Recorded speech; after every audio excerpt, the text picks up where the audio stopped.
And now here's part 2. Find out what the Oxford Centre for Fantasy has planned for you and for the future. And what I'm so delighted to say is that we have actually done far more than I thought. Yes. So the original thought, wouldn't it be nice to buy the house? It wasn't really it was that was where I started. But actually what I've ended up doing is forming a literary centre, which has all sorts of things going on around it, which honours the Inklings in very creative ways. So we have online courses.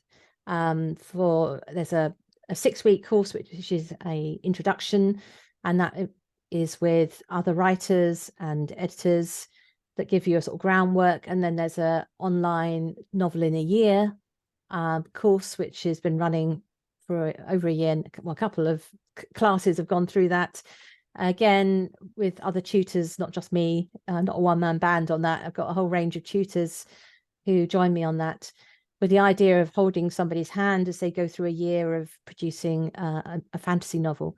And the reason we wanted to focus down on fantasy is that very often in the master's programs that you come across, they tend to be more about a literary novel, and genre novels tend to get, I don't know, they're perhaps a bit sniffed at. So people can feel very much at home. They can talk about their love for planetary exploration, because we do sci-fi too, or orcs and elves, whatever it is you're writing about. You're very welcome with us, and we will take fantasy seriously, and we won't mock it in any way. Because of course, when you look at the great works of literature, these are often fantasy novels. The Tempest, Beowulf, the stories within the Canterbury Tales, Frankenstein. You can go on and on, and find that actually fantasy is a thread that's run all the way through literature. And I think perhaps maybe at universities people are turning it around and teaching fantasy with more honor than they used to. Certainly now it's possible to study Tolkien in a way that it wasn't in the 1980s when I was at college. But still, writing it, you should feel well at home if you come one of our courses. We also do in-person courses. So far, we've been running them based in colleges. So last year we had 1 week at Merton College, which was Tolkien's college where he was a professor, and also where he retired and he died in college, in the college accommodation, in 1973. And then the second course was in Magdalen, which is obviously C.S. Lewis's college, but also wonderfully the place where the Inklings met most Thursday evenings. And we also had a visit during that one from a very good friend of mine, Simon Horrobin, who holds the professorship there that was C.S. Lewis's professorship. Wow. And he teaches the medieval literature. So it was this, you kind of as close as you can get to being visited by C.S. Lewis on that course. And on those weeks, we go and explore the places which are the sort of real Middle-earth inspirations. I mean, New Zealand is fabulous, but of course, Tolkien never got there. So you visit the villages, the Zehel Mill, which was the inspiration for Hobbiton, the White Horse, which is this amazing Iron Age geoglyph. A sort of geoglyph is a drawing on a hillside, and a barrow. All of those of you who have read the Barrow White section in Lord of the Rings would sort of know what I'm talking about then. Anyway, so we sort of show how just within a small radius around Oxford were places that were then turned into these fantasy landscapes, which of course is inspiring for people's own home, where they come from. What can they do with their own inspirations on their back door? So those courses have limited seats, right? So if someone wants to, and we'll put this in the show notes for everyone. But if someone wants to attend one of the online courses or even the in-person courses, seats are limited, and they should really go to the website and see. Yes, we can't do. I mean, it's nice to have smaller cohorts, because part of the aspiration is, once people have been on one of the courses, is they get to know each other and they stay together for like a modern version of the Inklings. And there are several groups that are still running a year or so later, where they meet regularly. We sort of host them, but they do their own thing. And they support each other. They hear each other's work in progress. One group is already inviting guests, for example. So yeah, that is one of the most joyful things about it. And also for me, I've got to know wonderful writers from all over the world who've come through the courses. I So feel a bit not like only a can you, godmother. I'm so proud of them all. no, that's awesome. So not only can you take the course, but you get to meet Julie as well. So Well, you there's a do get to little, meet me. That's the downside. can I Sorry. get a selfie? Can I get a selfie with you if we You come? can. You can. Okay. Yeah. So we've got the in-person courses, the online courses for Oxford. Of course, there's that, all the pictures and information from that, and even some photos of the courses are on the website, oxfordcenterforfantasy.org. The other thing that came out of this is the Mythmakers podcast, which we're on right now. Yeah, And that's there's been you. That's your hundreds, fault, Brian. well, it's you've had hundreds of episodes, and I'm looking at a report on my screen of the top episodes. And I thought I'd mention to you what the top 5 episodes were. So if you're not subscribing to the Mythmakers podcast, hit that subscribe button wherever you find your favorite podcast. But are there any episodes from the last year or two that stand out to you? I know they're probably all amazing. Is there one or two that you say, I really enjoyed interviewing that guest, or was there a guest you had that stands out to you?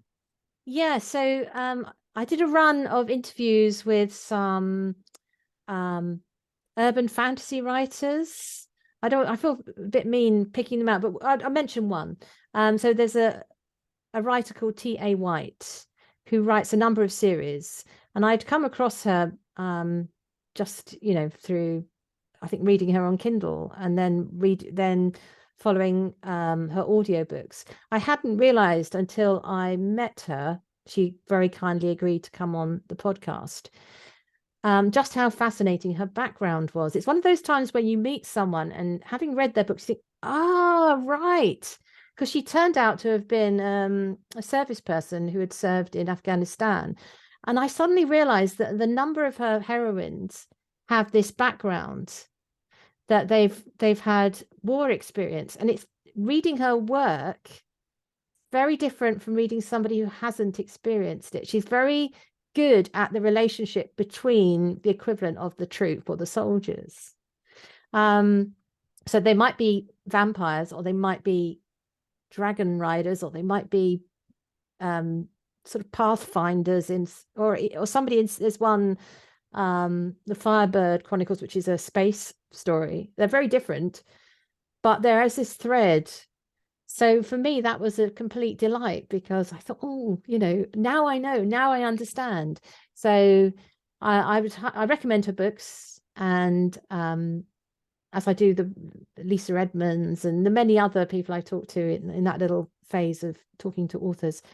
So outside my fellow authors, I've enjoyed talking to illustrators, and I've enjoyed talking to cartoonists.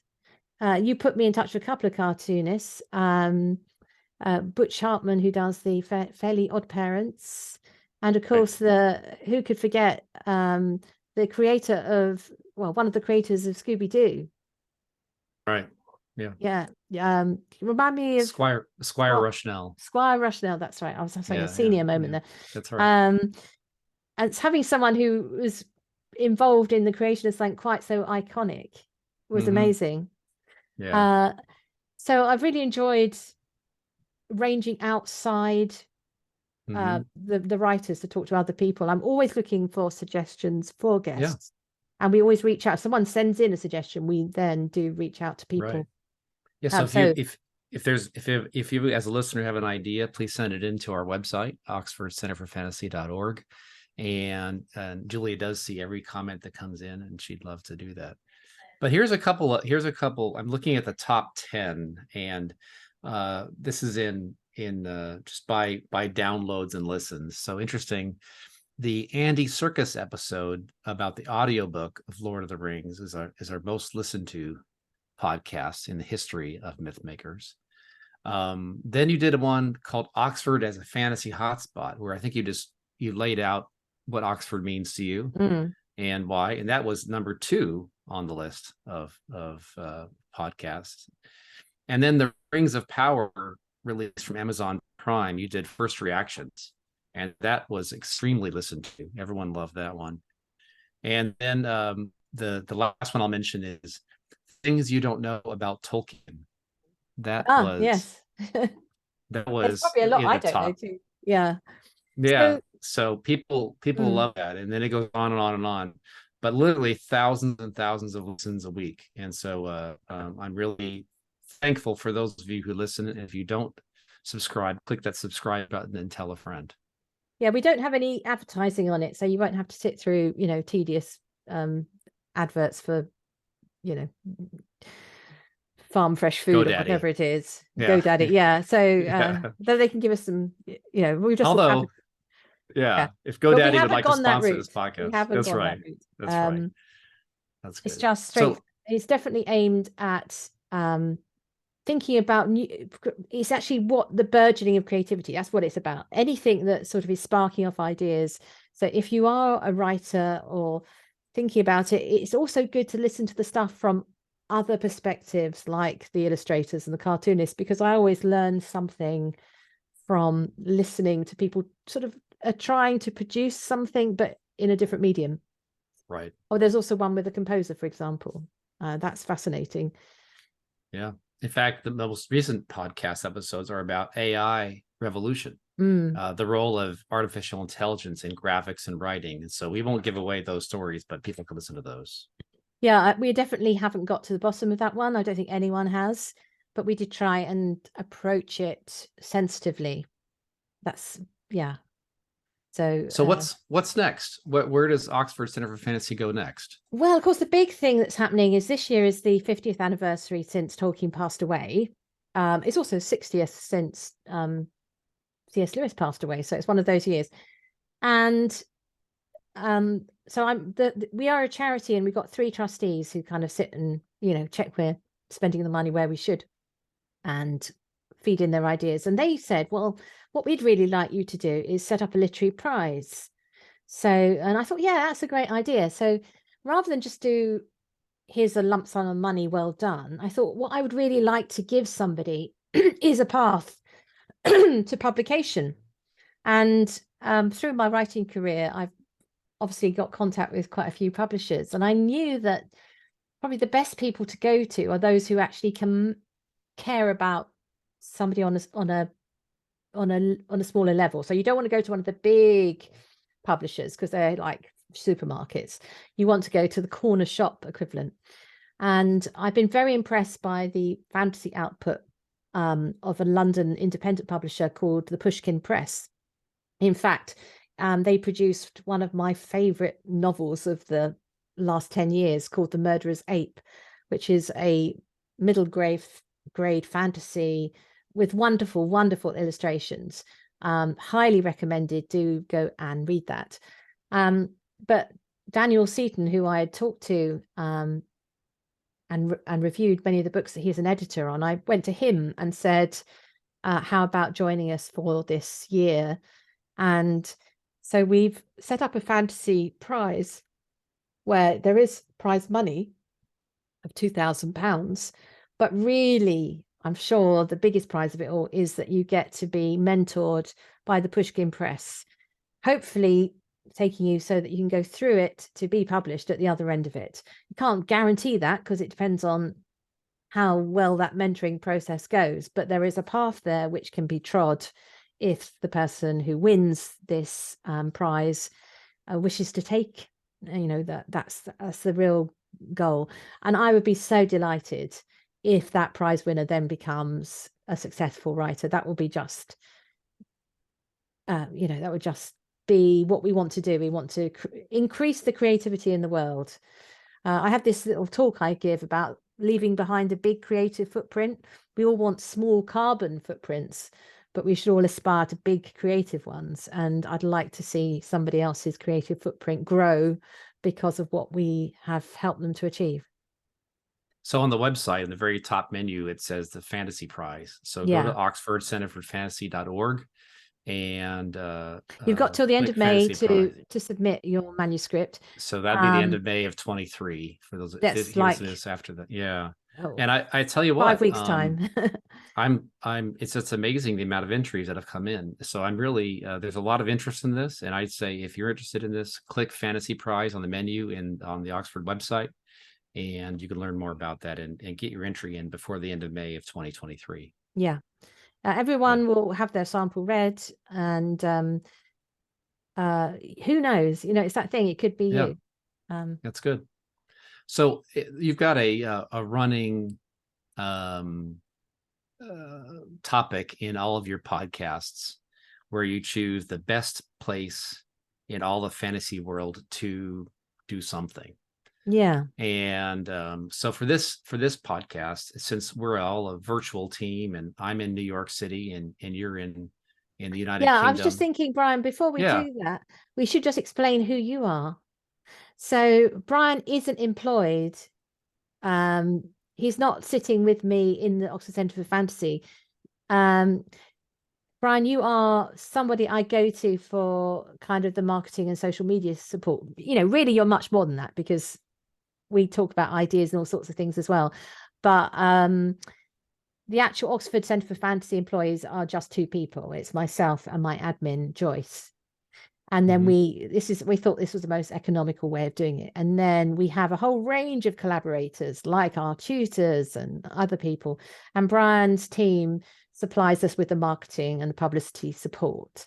So if you're worried about what we're doing with it, we're not like haven't got a massive team with loads of overheads. We buy in what we need. So if you've been following our social media, wonderful social media output on all sorts of different platforms, that's the very creative folk at Brian's outfit who know how to do it. And so that's an economy for me, because I haven't got to train somebody up to do that. And I get lovely colleagues to work with. So that's how that's how it works. Brian's is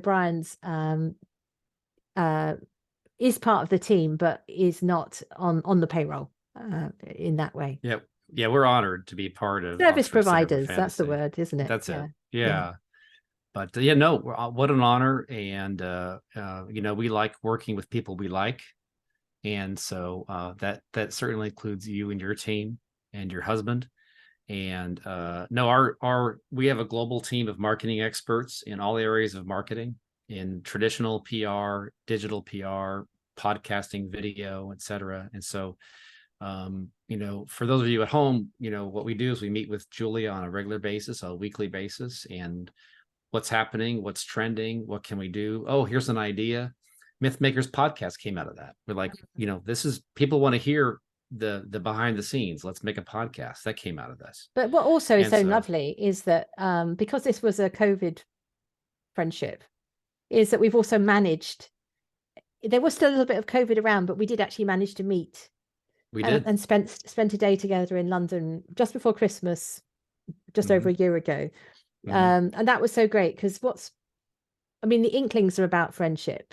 And every time I see something we're doing increase the quotient of friendship in the world, I'm delighted. So, we're all doing it because we enjoy what we're talking about, what we're celebrating.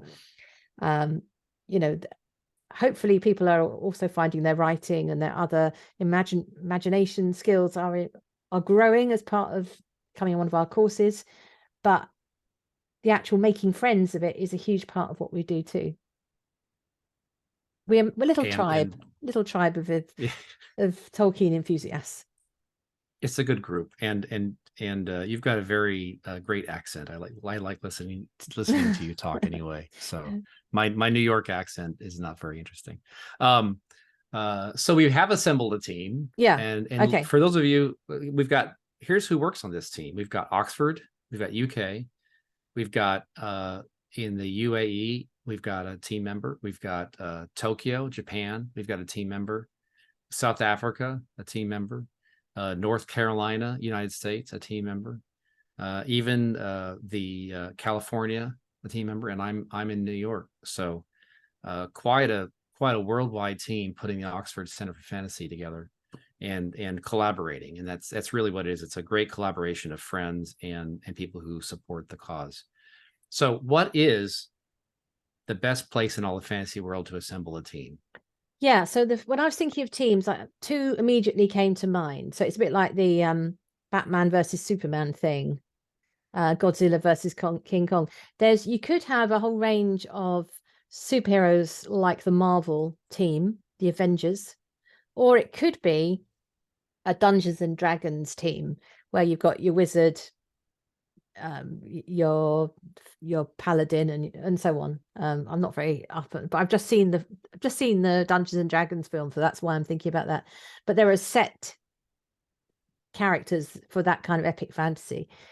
So I suppose I'm trying to work out, is it better to be in a Marvel universe, or is it better to be in a Dungeons and Dragons universe? Or, of course, back in dear old Tolkien's Middle Earth, where you're the Fellowship. The problem about the Fellowship is it's a bit poor on female participation.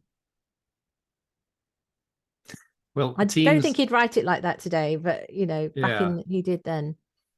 I'm amazed when you talk about teams today.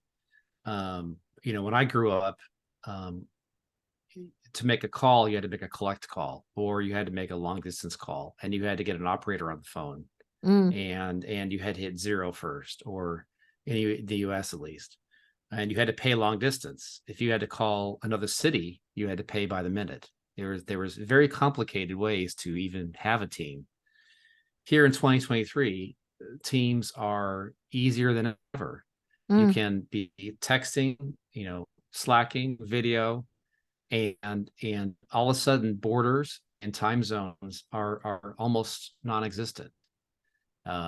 So the team today versus a team 15 years ago, what a difference, because you're not stuck in your neighborhood or even your state. It literally is anywhere in the whole world that someone has access to internet, I suppose. So that reminds me of another good fantasy world team, which might be the best one, which is the Star Trek team, the crew of the Enterprise. I think probably I'm thinking of Next Generation, that team. So maybe that is the best one, because it has a mixture of training, and you do, arguably the Avengers, they're all thrown together without much training for them, which leads to quite a bit of friction.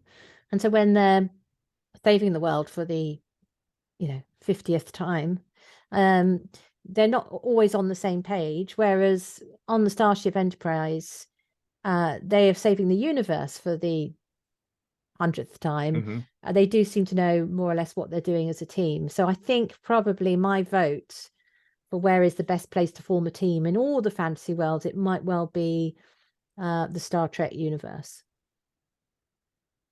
I wouldn't disagree. And they've assembled folks from different planets and different languages, and they've overcome communication issues, and they work together as a team. So I think that's a very good choice. Yeah. Good for you. Well, thank you very much, Julia, Brian. Yeah, this has been a lovely conversation. And again, for those of you listening, please subscribe to the Mythmakers podcast wherever you find your favorite podcast. I think we're on almost 100 different platforms globally. And tell a friend. And if you're interested in one of the courses that Julia mentioned, visit oxfordcenterforfantasy.org, and you can see all that on the main menu there. And you can learn more about how to subscribe and how to attend one of the in-person courses in Oxford and have a coffee or a tea with Julia. Oh, you get much more than that. You get taken around. It's a huge deal. You'll get taken down into a burial mound and round a castle. It's much more than just tea. That's great. That's great. There is tea too. That's awesome. Thank you so much, Julia. Thank you very much. Bye.